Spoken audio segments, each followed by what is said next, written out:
Hello students, இது வந்து unit 5 ஓட 4th part of video. So இதுக்கு முன்னாடி 3 வீடியோஸ் வந்து கம்பைல் பண்ணி உங்களுக்கு அனுப்பிச்சிருக்கேன்.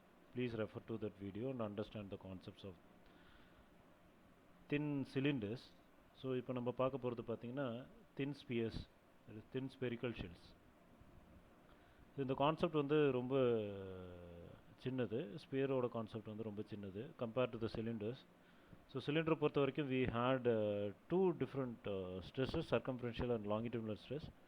ஸ்பியரை பொறுத்த வரைக்கும் நம்மளுக்கு ஒரே ஒரு ஸ்ட்ரெஸ் தான். பிகாஸ் ஸ்பியர் வந்து ஃபெயிலியருக்கு உள்ளாகுது அப்படின்னா, உள்ள ஒரு ஃப்ளூயிட் இருக்குது அப்படின்னும் போது அதோட ப்ரெஷர் எக்ஸீட் ஆகுது அப்படின்னும்போ, ஸ்பியர் வந்து ஒரு ஃபெயிலியருக்கு உள்ளாகுது அப்படின்னா it can split in only one way.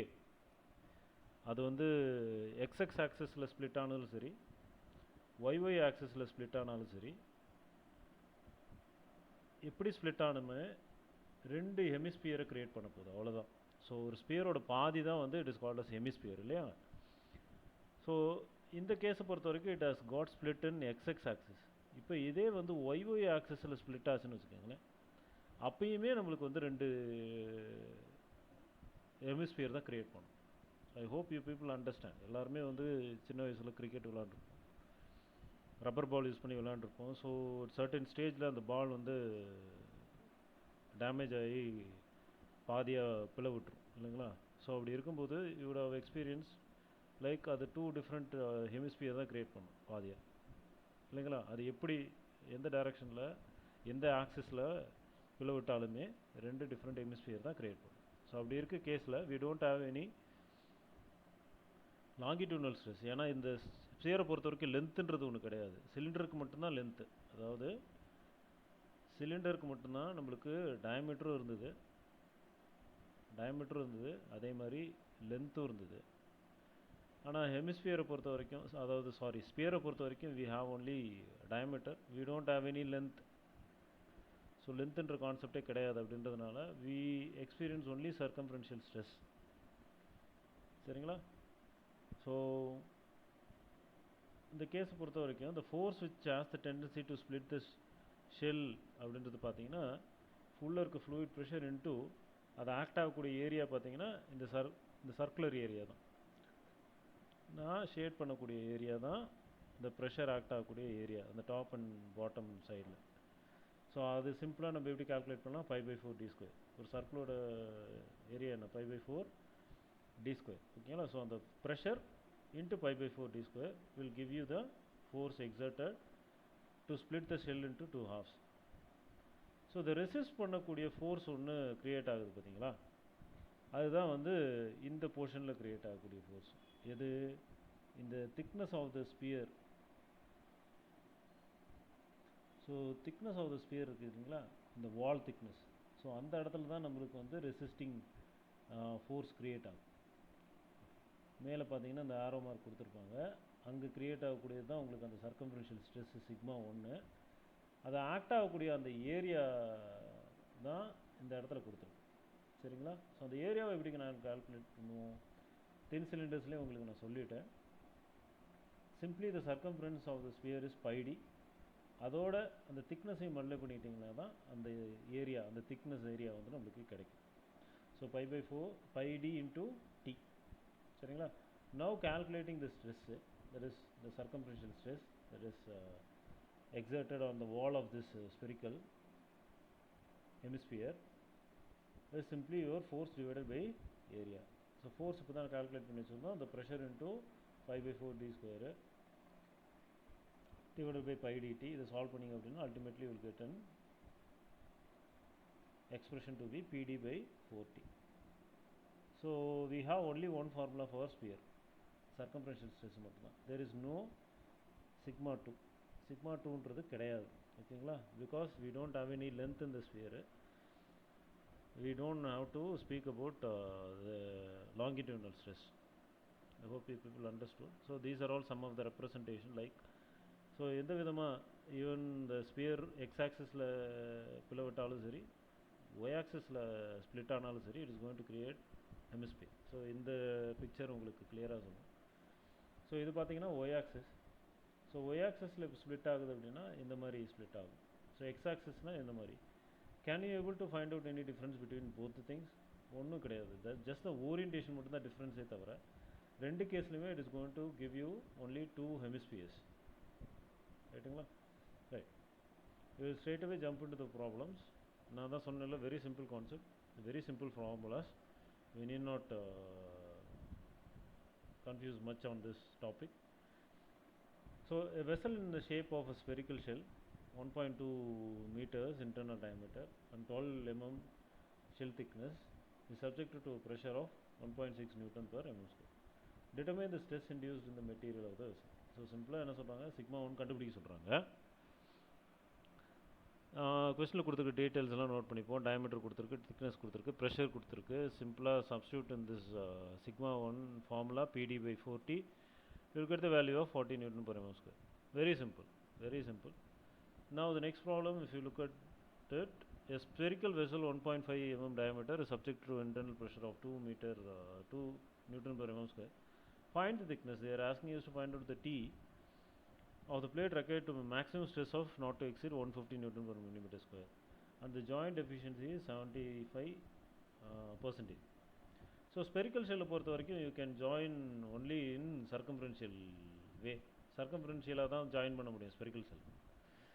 நீங்கள் எப்படி எந்த ஆக்சஸில் ஜாயின் பண்ணாலுமே circumferential ஜாயிண்ட்டாக தான் வந்து ஒரு ஸ்பியரை வந்து பார்க்க முடியும். சரிங்களா? ஸோ அப்படி இருக்க பட்சத்தில் நம்மளோட efficiency formula for thin cylinders எப்படி இருந்ததோ அதே மாதிரி தான் இங்கேயும். சிம்பிளாக sigma 1 is equal to PD by 40 into eta. So this eta indicates the joint efficiency. சரிங்களா?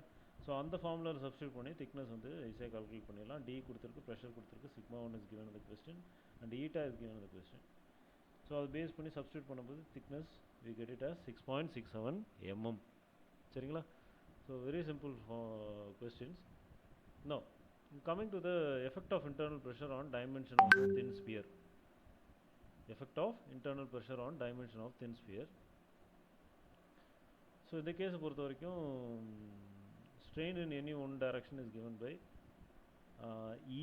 ஏன்னா வந்து போன ப்ரீவியஸ் thin cylindersல நம்மளுக்கு E1 E2னு ரெண்டு strain இருந்தது because of circumferential and because of longitudinal. So we had two different strains, E1 and E2. In the case of பொறுத்தவரைக்கும் we have only one strain. Circumferential stress will create only circumferential strain. அதனால தான் we have only one strain. So அந்த ஸ்ட்ரெயினை வந்து நம்ம எப்படி indicate பண்ணுறது அப்படின்னு பார்த்தீங்கன்னா sigma 1 by E minus mu into sigma 1 by E. ஏன் ரெண்டு இடத்துலையுமே sigma 1?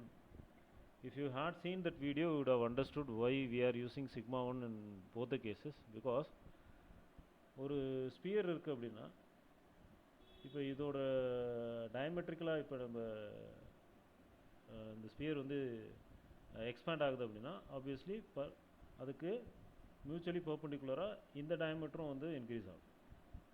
So both the things representing only circumferential. So அப்படின்றதுனால தான் வந்து we are simply using the circumferential stress sigma 1 in both the cases. Otherwise சிலிண்டராக இருந்தது அப்படின்னா circumferential will also influence on the longitudinal. So whereas அது வந்து sigma 1 by E minus mu into sigma 2 by E ஆயிருக்கும்.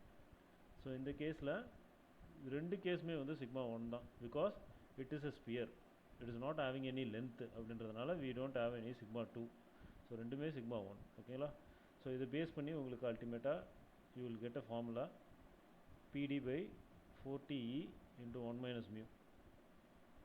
So இதை வந்து you can also represent it in the way of del D by D. அதுதானே diametrical change தானே வந்து நம்மளுக்கு வந்து circumferential strain. So del D by D ஆவும் represent பண்ணலாம் E. Simply E is equal to del D by D is equal to PD by 40E into 1 minus mu. And then we have volumetric formula. So the எப்படி வந்தது derivation is not important. So del V by V is equal to 3PD by 40E into 1 minus mu. So these are all the two formulas that is going to be useful in finding out solving problem. That is, we are going to see it now. சரிங்களா?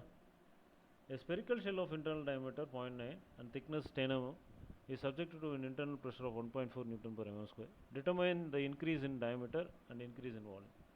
Simply they are asking us to find out the del D and the del V. So ரெண்டு கண்டுபிடிக்க சொல்கிறாங்க. we have all the values, diameter இருக்குது, thickness இருக்குது, pressure இருக்குது, and they also given the E value, and they also given the Poisson's ratio. So எல்லாத்தையும் use பண்ணி we are simply going to substitute in the two formulas. So இந்த ரெண்டு ஃபார்முலாவில் substitute பண்ண அவ்வளோதான். ஸோ இந்த ஃபார்முலா இந்த ஃபார்முலா ரெண்டு ஃபார்முலா யூஸ் பண்ண போகிறோம். டேரெக்டாக சப்ஸ்டியூட் பண்ணலாம். So we have all the values. del D மட்டும் கண்டுபிடிக்கணும். D அங்கே கிராஸ் மல்டிப்ளை பண்ணிக்கோங்க. Obviously it will result in the value of 0.045 mm, 0.0945 mm. And then volumetric strain. If you look at this formula of the volumetric strain, இதுக்கும் என்ன ரிலேஷன்றது பாருங்கள். Simply diametrical சேஞ்சில் 3 times multiply பண்ணிங்கன்னா you will get the volumetric strain. அப்படி தானே இருக்குங்க. PD by 4TE 1 minus mu. This is PD by 4TE 1 minus mu. So this is simply del D by D. So del V by V is equal to 3 times of del D by D. So this is what spherical gives. Okay, spherical ஏற்படக்கூடிய volumetric change இதுதான். So இதுக்கு நம்ம கண்டுபிடிக்கணும் அப்படின்னா சிம்பிளாக volumetric strain for sphere கண்டுபிடிக்கணும் அப்படின்னா சிம்பிளாக அந்த மாதிரி 3 into del D by D கண்டுபிடிச்சிக்கலாம். ஸோ del D ஆல்ரெடி கண்டுபிடிச்சோம், டயமீட்டர் நம்மளுக்கு ஆல்ரெடி இருக்குது. ஸோ அதை சப்ஸ்டியூட் பண்ணிங்க அப்படின்னா you will get the value of the del V. Volume cross multiply பண்ணிக்கலாம். Volume is very easy. Volume of sphere is pi by 6 d cube. ஸ்பியரோட volume வந்து pi by 6 d cube. சிலிண்டரோட volume வந்து pi by 4 d square L. அந்த மாதிரி this is for cylinder and this is for sphere. ஓகேங்களா? So pi by 6 d cube. So substitute பண்ணிங்கன்னா you will get the value of del V. ஓகேங்களா? So this is all about thin spheres. Thin sphere is a very simple topic. Very few formulas to remember, not like your thin cylinders. So with this 50% of the unit is over. அதாவது thin cylinders பார்த்துட்டோம், thin spheres பார்த்துட்டோம்.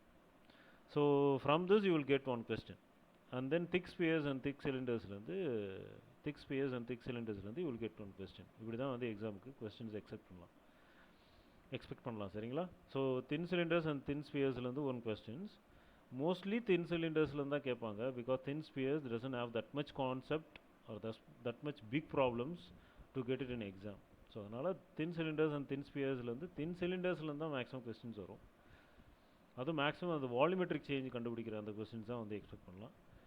And அதுக்கு either ஒரு சாய்ஸில் you will get a question from definitely from thick cylinders and thick spheres. So in the next video, upcoming videos I will be covering about the thick cylinders and thick spheres. So as of now, this is about the thin spheres. Thank you so much.